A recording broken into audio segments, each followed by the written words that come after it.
শিক্ষা জাতির মেরুদণ্ড, সেই মেরুদণ্ড মিলছে টাকার বিনিময়ে। পরীক্ষা দেয়া ছাড়াই পাওয়া যাচ্ছে বিবিএ, ল সহ বিভিন্ন বিশ্ববিদ্যালয়ের সার্টিফিকেট। আরটিভির অনুসন্ধানে উঠে আসে university of skill enrichment and টেকনোলজির সার্টিফিকেট মিলছে মাত্র 1.5 লাখ টাকায়। তবে এ বিষয়ে কিছু জানা নেই বলে দাবি কর্তৃপক্ষের।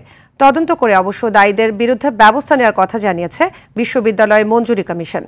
সার্টিফিকেট জালিয়াতি নিয়ে দীপ্তচন্দ্র পালের ধারাবাহিকের আজ প্রথম পর্ব, ছবি তুলেছেন জাহিরুল ইসলাম।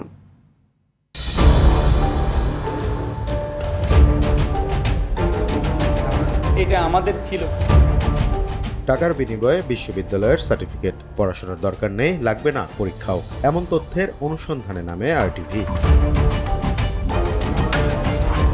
অনুসন্ধানে উঠে আসে একটি চক্র টাকার বিনিময়ে বিক্রি করছে সার্টিফিকেট। চক্রের এক সদস্য সাবেক ছাত্রলীগ নেতা আরিয়ান শরীফ। শরীফ জানায় 1.5 থেকে 2 লাখ টাকা দিলেই মিলবে উচ্চতর ডিগ্রি। প্রথমে 50,000 টাকা দিতেই চলে আসে university of skill enrichment and technology বিশ্ববিদ্যালয়ের ওয়েবসাইটে রেজাল্ট। পরে সার্টিফিকেট পাওয়ার কৌশল বলে দেন আরিফ। আমরা বসে থাকবো, ভার্সিটি ইমেল করবে, তারপর ওনারা আমি পাসওয়ার্ড আইডি দিয়ে দিব, কালকে অনলাইনে ওনার আইডি এবং অনলাইন উনি দেখবে, এবার উনি স্ক্যানার করেও দেখতে পারবে। এই জন্য 2 নম্বরের সুযোগ নেই। শরীফের মাধ্যমে জানা যায় এই চক্রের আরেক হোতা আসলাম হাসান তুষার জানান শুধু university of skill enrichment and technology বিশ্ববিদ্যালয়ের সার্টিফিকেটই নয়, টাকার বিনিময়ে মিলবে আরো কয়েকটি ভার্সিটির সার্টিফিকেট।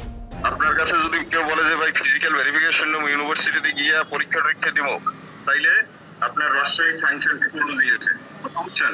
আচ্ছা, রাজশাহী এটা নাটোরে, ওই জায়গা থেকে হবে। আর আপনার গণবিশ্ববিদ্যালয় আছে, গণবিশ্ববিদ্যালয় ফিজিক্যাল হবে না, মেইন ওয়েবসাইট থেকে ভেরিফাই হবে। সিলেটের লিডিং ইউনিভার্সিটি আছে, ওইটা থেকেও তো আপনার এলএলবি হবে, ওইটা একবার ইউনিভার্সিটি ফ্যাকাল্টির যে চেয়ারম্যান তার সাথে ডাইরেক্ট বসাই দিমু, লেনদেন সবাই করবে। বিশ্ববিদ্যালয়টির দাবি এ বিষয়ে কিছুই জানেন না তারা। এসি.বিডি এটা আমাদের ছিল, কিন্তু এটার মধ্যে আমাদের এখন ক্রেডেনশিয়ালটা আমাদের হাতে নাই।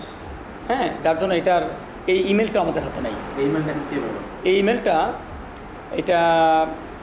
এটা আমার জানা নাই এখন কে ব্যবহার করে, বিকজ আমাদের ইউনিভার্সিটি। জি, বিশ্ববিদ্যালয় মঞ্জুরি কমিশনের মেম্বার ডক্টর মোহাম্মদ আনোয়ার হোসেন বলেন, এর দায় কোনোভাবেই সংশ্লিষ্টরা এড়াতে পারে না। যদি আসলে এই ধরনের ঘটনা ঘটে থাকে তাহলে এটা একটা বড় ধরনের অপরাধ। যদি এই ইউনিভার্সিটি এরকম সার্টিফিকেট আপনার কাছে বিক্রি করে থাকে তাহলে সেটা অনেক বড় ধরনের অপরাধ, এবং সেটা ডেফিনেটলি আমাদের যে প্রচলিত নিয়ম কানুন আছে, আমরা সাধারণত এখন 2010 সালের অ্যাক্ট বলি, যেটা বাংলাদেশ গভর্নমেন্টে করা ডকুমেন্ট, সেইটা অনুযায়ী আমরা প্রয়োজনীয় ব্যবস্থা নেব, এবং ডেফিনেটলি সেটা দায় এড়াতে পারেন না। র্যাবের আইন ও গণমাধ্যম শাখার পরিচালক জানান, সুনির্দিষ্ট তথ্য পেলে ব্যবস্থা নেওয়া হবে। সার্টিফিকেট জালিয়াতি অথবা এনআইডি কার্ডের জালিয়াতি, ড্রাইভিং লাইসেন্সের জালিয়াতি এবং সুনির্দিষ্ট তথ্য প্রমাণ পেলে সেই তথ্য প্রমাণ যাচাই বাছাইয়ের ভিত্তিতে আমরা যখন মোটামুটি নিশ্চিত হতে পারি তখন আমরা বিভিন্ন অভিযান চালিয়ে এগুলোকে বন্ধ করার ব্যবস্থা করি। তথ্য প্রমাণ, সুনির্দিষ্ট অভিযোগ যদি আমরা পাই, অবশ্যই আমরা এর বিরুদ্ধে দ্রুত ব্যবস্থা নেব ইনশাআল্লাহ। শিক্ষাই জাতির মেরুদণ্ড, আর এই মেরুদণ্ডই বিক্রি হচ্ছে টাকার বিনিময়ে। এতে সার্টিফিকেটধারীর সংখ্যা বাড়লেও দেশ হচ্ছে মেধাশূন্য, এমনটাই মনে করছে বিশেষজ্ঞরা। দীপ্তচন্দ্র পাল, আরটিভি, ঢাকা।